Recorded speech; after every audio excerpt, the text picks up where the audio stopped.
नमस्कार। राज्य शिक्षा शोध एवं प्रशिक्षण परिषद में आप सबका स्वागत है। प्यारे बच्चों,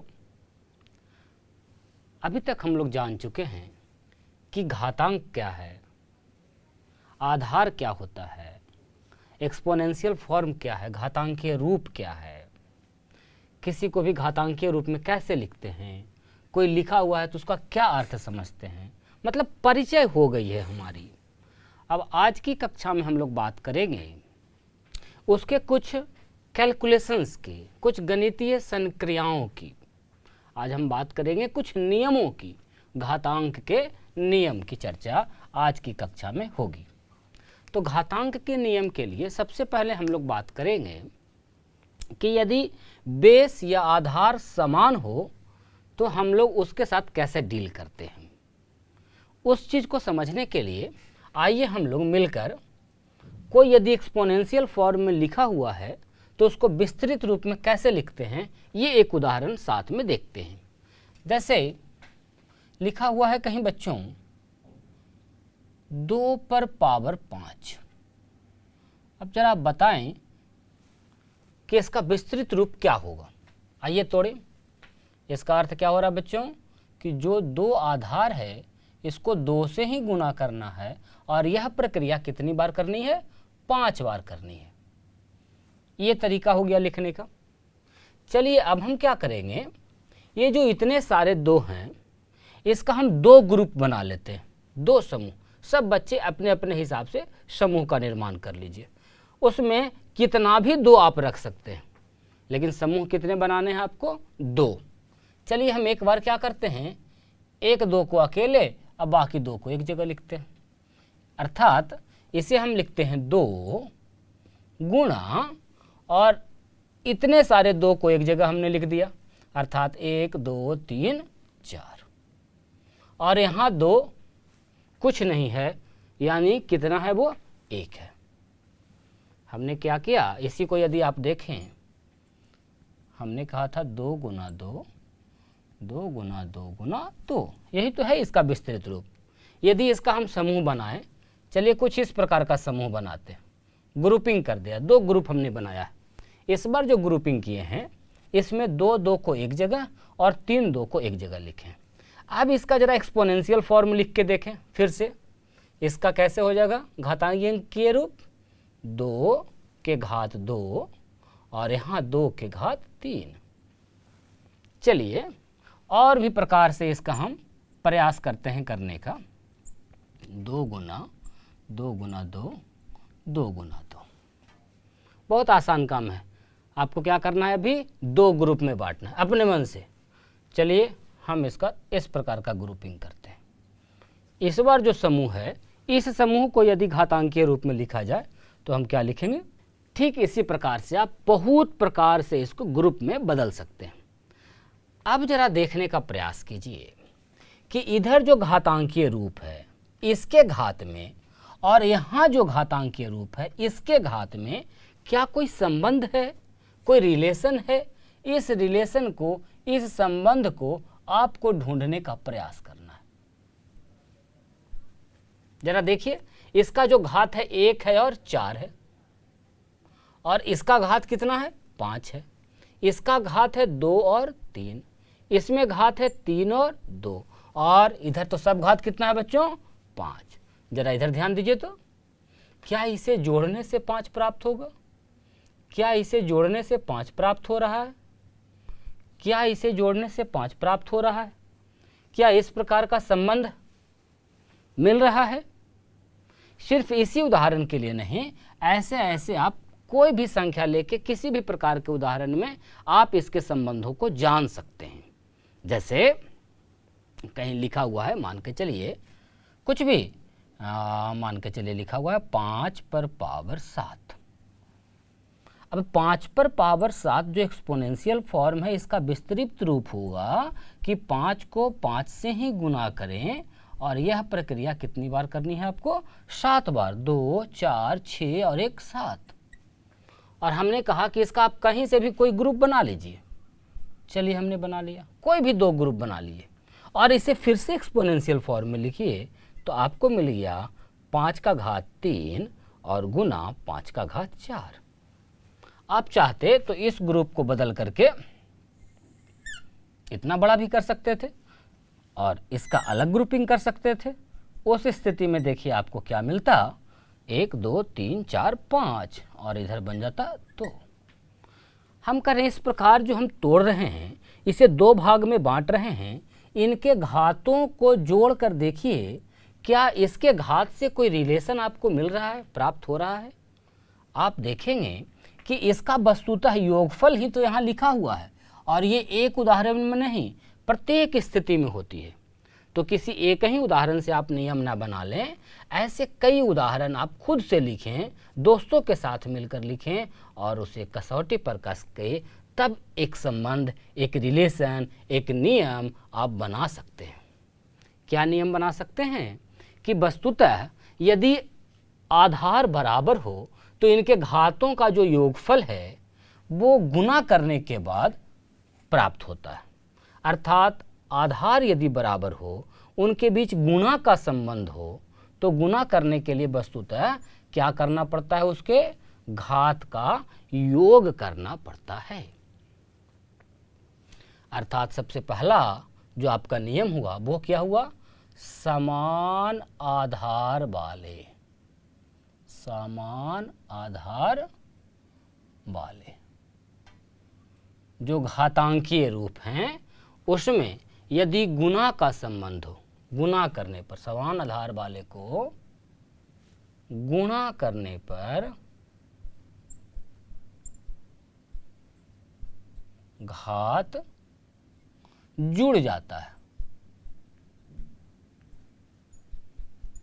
और ये प्रत्येक स्थिति में नहीं, कौन सी स्थिति में, जब आधार बराबर हो आपका। जैसे आप देख रहे हैं इन दोनों का आधार बराबर था, गुना का संबंध है तो घात जुड़ गया। यहाँ भी देखिए दोनों का आधार बराबर है, गुना का संबंध है तो घात जोड़ के गुणनफल प्राप्त होता है। अर्थात इस बात को हम इस प्रकार लिख सकते हैं कि यदि कोई x पर पावर m के रूप में है, कोई दूसरी संख्या x पर पावर n के रूप में है, दोनों का आधार बराबर है और इनके बीच यदि गुणा का संबंध है, तो गुणा करने के लिए हम क्या करते हैं, इसके घात को जोड़ लेते हैं, m प्लस n। ये आपको नियम प्राप्त हो गया पहला, घातांक का सबसे पहला नियम। अब इस पर आधारित आप कई प्रकार के प्रश्न बना सकते हैं और ये दोनों तरफ से काम करेगा। यदि इस रूप में है तो आप उसे इस रूप में भी लिख सकते हैं और इस रूप में है तो आप उसे उस रूप में लिख सकते हैं। जैसे लिखा गया है यदि कि 7 का घात 11 गुना 7 का घात 13, इसे गुना करें या एक साथ लिखें, जो अलग अलग लिखा हुआ है। तो एक साथ लिखने का क्या मतलब है, इसको समझने से पहले, नियम से पहले हम जरा इसका विस्तार रूप आपको दिखाते हैं। 7 का घात 11 मतलब 7 गुना 7 गुना 7 कितनी बार, 11 बार, और फिर से लिखना है 7 को 13 बार। अब सब जगह तो 7 ही है, पहले 11 बार पुनः 13 बार, सबको जगह एक जगह समेटेंगे तो 11 और 13 मिलकर कितनी बार हो जाएगा, 24 बार। और ये नियम भी वही कहता है कि यदि आधार बराबर है तब आप क्या करें, इसके घात को जोड़ दें। क्यों जोड़ते हैं ये आपने अभी देखा, सीधे सीधे सिर्फ नियम कहता है इसलिए जोड़ देते हैं, ऐसा मत सोचिए, या इसको विस्तृत रूप करके आप देख सकते हैं कि क्यों जुड़ रहा है। गुना का संबंध नहीं है, यहाँ घात के बीच कौन सा संबंध होगा, जोड़ का संबंध होगा। आइए हम योग कर लेते हैं। हमारा हो गया 7 का घात 24। तो इस प्रकार से यदि किसी संख्या के ऊपर कुछ घात है तो उसे आप 2 भाग में बांट भी सकते हैं, घात को जोड़ के रूप में, या गुना के रूप में लिखा हुआ है तो आप ऐसा भी लिख सकते हैं। जैसे लिखा हुआ है x पर पावर 6 गुना x का घात 5। पूछा गया है क्या होगा, तो क्या हो जाएगा बच्चों, x का घात 6 प्लस 5 मतलब x का घात 11। तो इस प्रकार बच्चों हम लोग पहले नियम को सीख चुके हैं, बहुत आसान है। समान आधार वाले यदि हो घातांकीय रूप तो गुना करने के लिए उनके घात को जोड़ देते हैं। आइए बच्चों अब हम लोग बात करेंगे कि समान आधार वाला ही, एक ही आधार वाला ही जो घात है, यदि उसके विभाजन करने की बात हो। अभी हम लोग गुना की बात किए थे और आपने देखा था कि गुना में घात जुड़ जा रहा था। क्यों जुड़ जा रहा था ये भी आपने देखा। अब हम लोग बात करेंगे एक ही आधार वाले का। ध्यान दीजिए, एक ही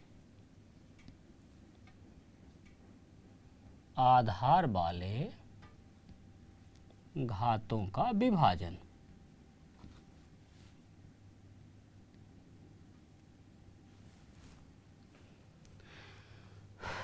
आइए उदाहरण से समझते हैं। जैसे लिखा हुआ है हमारा 5 का घात 4 और इसका विभाजन करना है 5 का घात 3 से।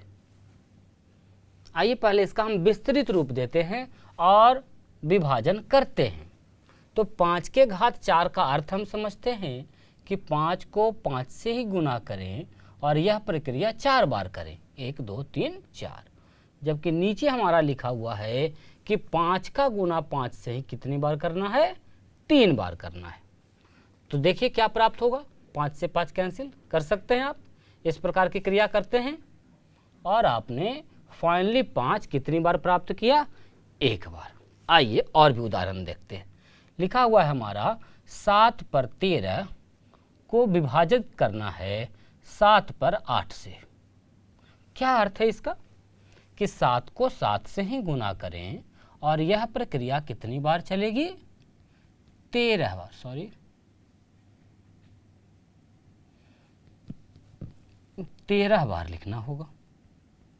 और अभी तक हम लोग लिख चुके हैं 1 2 3 4 5 6 7 8 9 10 11 12 और 13। और इसका विभाजन करना है हमको 7 के 8 बार से, 1 2 3 4 5 6 7 और 8। आइए सिंपल जो विभाजन की क्रिया है उसी प्रकार करते हैं। कैंसिल हो गया, कैंसिल कैंसिल। चलिए ऐसे प्रकार से हमने कर लिया। कुल कितने, 8, 1 2 3 8 कैंसिल, 1 2 3 4 5 6 7 और 8। सॉरी 8 कैंसिल हो गया। अब जो बच गया उसे आप लिख लें। हमें बच गया 1 2 3 4 और 5। ये देखिए, अब ये जो हम विभाजन कर रहे हैं, यहाँ पर घात 4 है और यहाँ 3 है। विभाजन करने के बाद जो हमको घात मिला, विभाजन जिसका कर रहे थे और विभाजन करने के बाद जो घात मिला, क्या इनके बीच कोई संबंध दिखता है, कोई रिलेशन दिखता है? जैसे हम लोग गुना वाले में संबंध ढूंढे थे, यहाँ भी आप संबंध ढूंढे, खुद से ढूंढे, बिल्कुल आपको दिख जाएगा। 13 और 8 का 5 से क्या संबंध है, 4 और 3 का 1 से क्या संबंध है, कैसे प्राप्त किया जा रहा है? आप अगर देखेंगे तो पाएंगे कि 4 में से 3 घटाने पर 1 मिलता है, 13 में से 8 घटाने पर 5 मिलता है। वस्तुतः काम भी तो यही हो रहा है। 13 में से 8 कट गया था, हटा दिए थे, घटा दिए थे, बाकी जो बच गया वो बच गया। इस प्रकार के कई उदाहरण आप ले सकते हैं और फाइनली आप पाएंगे कि जब विभाजन की क्रिया करते हैं समान आधार वाले का, तो इसका जो घात है ये घट जाता है और घट के ही प्राप्त होता है। तो आप एक दूसरा नियम बना सकते हैं। जैसे पहला नियम हमने बनाया था, दूसरा क्या, कि एक ही आधार वाले यदि घातों का विभाजन हो तो उनके घात में घटाव की क्रिया होती है। इसे हम इस प्रकार भी लिख सकते हैं कि x पर पावर m में यदि x के पावर ही n से डिवाइड है, भाग है, विभाजन है, तो वस्तुतः इसका जो घात है m घटाव n होता है। ये एक दूसरा नियम हम लोगों ने प्राप्त किया। पहला नियम इसके पहले प्राप्त किए थे, आशा है आपने नोटबुक रखा होगा और उस पर अंकित करते चलेंगे, नोट करते चलेंगे। जैसे अब बहुत आसान हो गया, इतना लंबा चौड़ा विस्तार हर बार नहीं करना पड़ेगा। ये तो इसलिए कर रहे थे ताकि हम नियम तक पहुंच सकें। अब यदि कहीं कुछ लिखा हुआ है जैसे 15 का घात 40 और इसका विभाजन करना है 15 के घात 23 से, तो करने के लिए क्या करेंगे, कुछ नहीं, आधार तो वही रह जाएगा 15, सिर्फ घात का क्या हो जाएगा बच्चों, घटाव हो जाएगा। तो आइए हम घटा लेते हैं, 40 में से 23 घटा देंगे तो हमारा कितना बच जाएगा, 17। हो गया उत्तर। तो कभी भी यदि समान आधार, सबसे पहला चीज आपको देखना है कि आधार समान है कि नहीं, ऐसे नहीं घटा देना है। जब समान आधार हो तो घातों का हम लोग व्याकलन करेंगे, घटाओ की क्रिया करते हैं। आइए अब इसी बात को थोड़ा और आगे बढ़ाते हैं। हमने कहा कि घटाव करते हैं, तो जैसे अगर लिखा हुआ है कि 3 का घात 7 और इसका भाग करना है 3 के घात 7 से, तो तरीका नंबर 1 जो अभी हमने सीखा है क्या है कि 3 का घात 7 घटाओ 7, इस नियम के अनुसार कि यदि आधार समान है तो इसके घातों का घटाव हो जाएगा, और आपने इस प्रकार प्राप्त किया 3 के पावर 0। अब आइए जरा इसे हम विस्तार से हल करते हैं। 3 का 7 का मतलब क्या हो गया, 3 गुना 3 गुना 3, 3 गुना 3 गुना 3, 7 टाइम्स 7 बार लिखना होगा, और यही काम नीचे भी हमें करना है, 1 2 3 4 5 6 और 7। अब जैसे सिंपली हम लोग हल करते हैं, आइए उस प्रकार से कर लेते हैं। यदि बराबर संख्याएं हैं तो हम इसे क्या कर सकते हैं, कैंसिल कर सकते हैं, और जब सब कुछ कट गया है तो फाइनली हमारा कितना बच गया, 1। जरा ध्यान दीजिए, इस प्रकार कर रहे थे तो हमें प्राप्त हुआ था 3 का घात 0, और इस प्रकार प्राप्त करने पर प्राप्त हो रहा है 1। उत्तर तो एक समान ही प्राप्त होगा क्योंकि एक ही चीज को हमने हल किया है, अर्थात ये दोनों जो हमारा उत्तर है ये एक समान है, अर्थात हम लिख सकते हैं 3 के पावर 0 बराबर 1। ये हमने फाइंडिंग लाया, ये भी ठीक है। अब जैसे इसके लिए किए थे, आप किसी दूसरी संख्या के लिए भी कीजिए, जैसे 2 का घात 3, 2 का घात 3।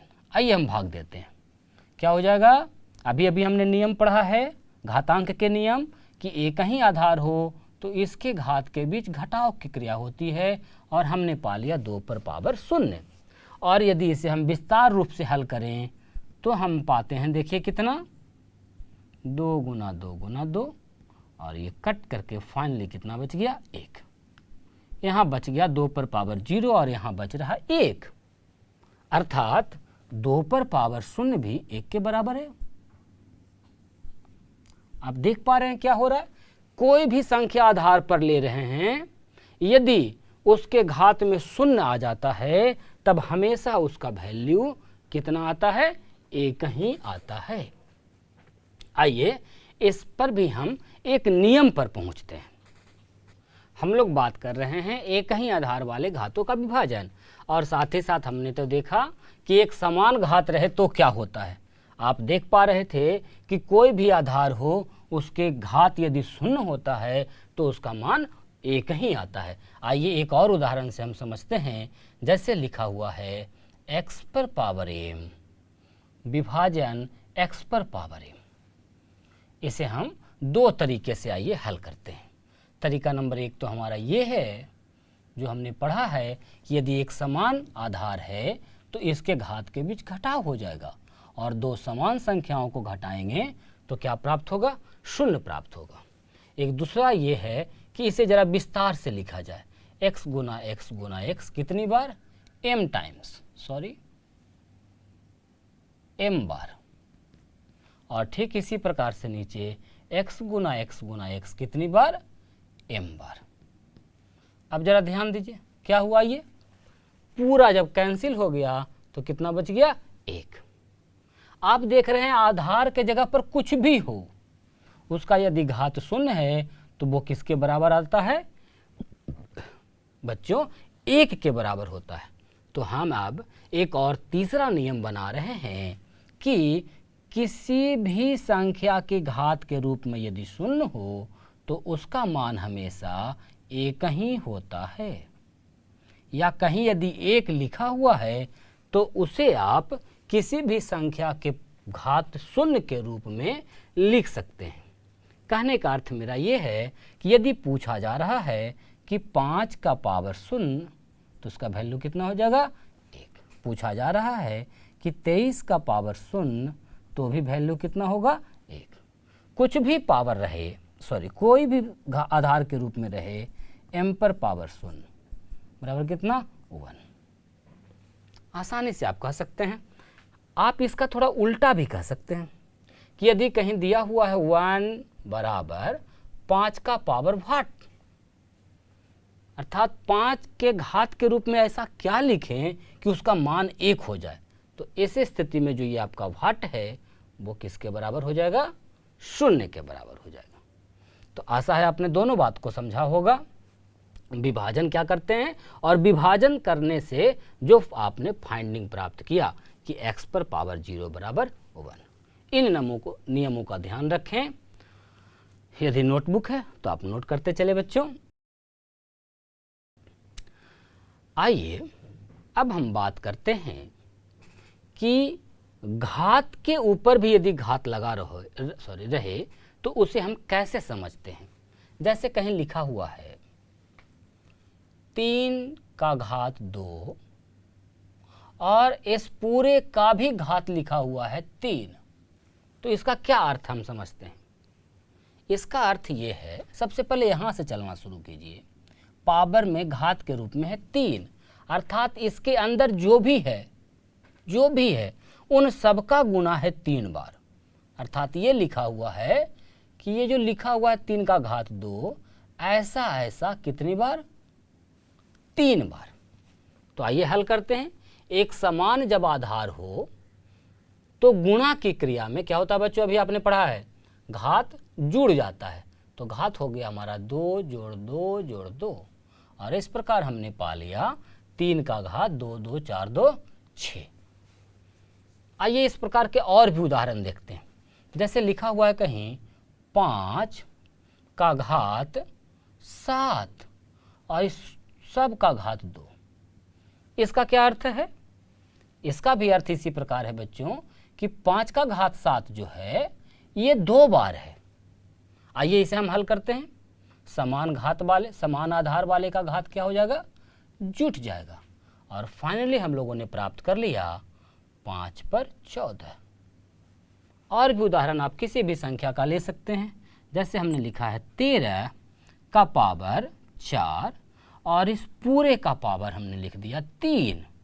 तो इसका मतलब क्या है कि जो 13 का घात 4 है, ऐसा आपको कितनी बार लिखना है? 3 बार लिखना है। और जब समान आधार रहे तो हमने नियम पढ़ा है कि जो घात का अंक है वो वह जुड़ जाता है, अर्थात 4 4 4 को यदि हम जोड़ें तो क्या पाएंगे बच्चों? बिल्कुल सही कहा आपने, 12। अब देखिए बहुत सा उदाहरण हमने ले लिया है, आप और भी उदाहरणों पर रख सकते हैं इसे, कि जब घात के ऊपर भी घात लगा हुआ रहे तो हमारा जो फाइनल फाइंडिंग है, फाइनल उत्तर है, ये है 6, इसमें आया है 14 और इसमें आया है 12। अब इनसे और इनसे देखिए जरा, इसके घात में और फाइनल उत्तर के घात में क्या कोई संबंध दिखता है आपको? अब ये संबंध आपको खुद से दिखना चाहिए, पता चलना चाहिए।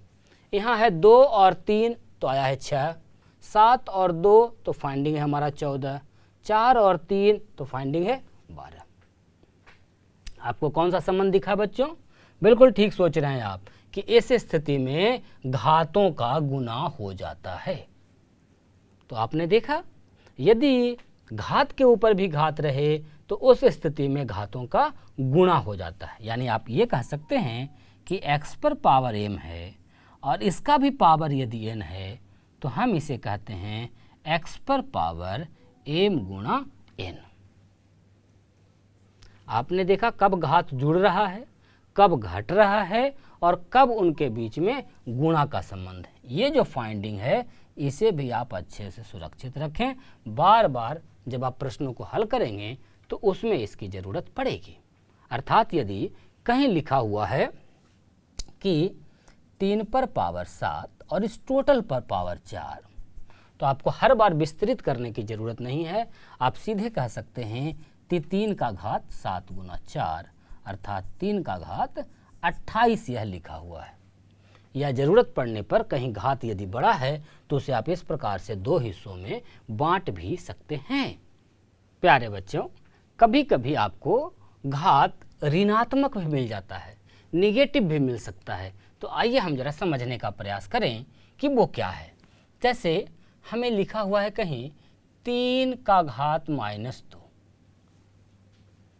आइए जरा इसका हम स्वरूप बदलते हैं, इसे दूसरे रूप में लिख कर देखते हैं कि ये क्या लिखा हुआ है। 3 - 2 का अर्थ क्या है? 0 से भी 2 कम। -2 का अर्थ है 0 से भी 2 कम, घटाव के रूप में है। और आपने अभी अभी देखा है कि यदि घात में घटाव है तो इसका मतलब है घटाव कब करते हैं हम लोग? विभाजन की क्रिया में। समान आधार वाले घातों का विभाजन करने के लिए हम लोग क्या करते हैं? घटाव की क्रिया करते हैं। तो हम लोग इसे क्या लिख सकते हैं?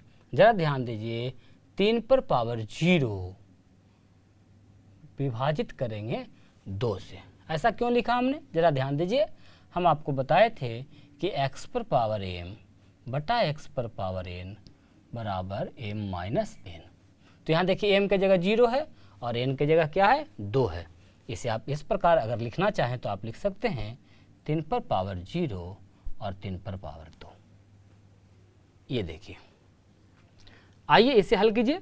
और भी आप हल कर सकते हैं। 3 पर पावर 0 का क्या मतलब होता है? अभी अभी हमने फाइंडिंग किया है, अभी अभी हम लोगों ने प्राप्त किया है कि कोई भी हो आधार में यदि घात का अंक 0 है तो उसका मान हमेशा होता है 1 बटा 3 पर पावर 2।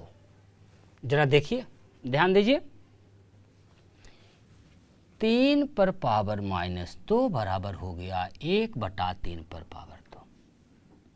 इस प्रकार से यदि कोई ऋणात्मक घात वाला मिल जाए तो हम उसे 1 बटा लिखेंगे, तो उसमें से ऋणात्मकता, निगेटिव साइन, ऋणात्मक का चिन्ह हट जाता है। आप इसे आप यदि इसे एक नियम के रूप में देखना चाहते हैं तो आप नियम भी प्राप्त कर सकते हैं। स्ट्रक्चर के रूप में लिखा हुआ है x पर पावर -m। उसी प्रकार आप लिख दीजिए। क्या अर्थ है इसका? इसका अर्थ है कि 0 से भी m कम। इसका अर्थ है कि ये विभाजन की क्रिया हुई है। और इसका अर्थ है 1 बटा x पर पावर m, अर्थात x पर पावर -m इक्वल टू 1 बटा x पर पावर m। ये एक फाइंडिंग है और बहुत बार ज़रूरत आपको पड़ेगा। यदि 1 बटा करना हो किसी के तो उसके चिन्ह में परिवर्तन कर देंगे, आसानी से आप कर सकते हैं। अर्थात यदि कहीं लिखा हुआ है कि 1 बटा 4 पर पावर 2 तो इसका अर्थ वस्तुतः लिखा हुआ है ये 4 पर पावर माइनस घटाव का चिन्ह 2। या इसका उल्टा कहीं लिखा हुआ है यदि 3 का घात -5 तो वस्तुतः ये लिखा हुआ है 1 बटा 3 का घात 5। इन परिवर्तनों को आप समझिए। पूरे घातांक में सिर्फ रूप परिवर्तन ही है, वैल्यू में कोई परिवर्तन नहीं। मान परिवर्तित नहीं करना है, आपको सिर्फ क्या करना है? उसका शक्ल में परिवर्तन करना है। जो संक्षिप्त है उसे विस्तृत करना है, जो विस्तृत है उसे संक्षिप्त करना है, जो घातांकीय रूप में है उसे सरल रूप में लाना है, जो सरल रूप में है उसे घातांकीय रूप में लिखना है, एक्सपोनेंशियल फॉर्म में लिखना। और यही कार्य आपको करना। तो अभी तक हम लोगों ने पूरी की पूरी क्या क्या फाइंडिंग प्राप्त की, एक बार तेजी से यदि हम रिकैप करें, नज़र डालना चाहें तो हमने जाना है कि समान आधार वाले यदि हों तो गुणा के संबंध में इनका घात, बिल्कुल सही आप जान रहे हैं, जुट जाता है। और जब विभाजन की क्रिया होगी समान आधार के मामले में तो घात के बीच घटाव हो जाएगा। एवं यदि घात के ऊपर भी घात हो तो हम लोग गुणा का काम करते हैं। साथ ही साथ हम लोगों ने सीखा कि किसी भी बेस के ऊपर यदि घात के रूप में 0 हो तो उसका मान हमेशा 1 होता है। एवं ऋणात्मक घात होने पर 1 बटा x पर पावर है। और ये क्यों होता है, इन बातों को भी हमने सीखा, सिर्फ नियम नहीं सीखा। अब इन पर आधारित बहुत सारे अभ्यास के प्रश्न आपके पाठ्य पुस्तक में दिए गए। हमें आशा है कि आपको काफ़ी मजा आया होगा कक्षा में और काफ़ी कुछ सीखने को मिला होगा। तो प्यारे बच्चों, अभ्यास के सारे प्रश्नों को आप बना जाए, इस वादे के साथ हम लोग मिलेंगे नई कक्षा में और भी नई नई जानकारियों के साथ। तब तक के लिए आप क्या करेंगे? बिल्कुल खूब खुश रहना है एवं अभ्यास अधिक से अधिक करना है। गणित में अभ्यास का बड़ा महत्व है, तो खूब अभ्यास करते रहिए। मिलते हैं हम लोग नई कक्षा में, तब तक के लिए नमस्कार।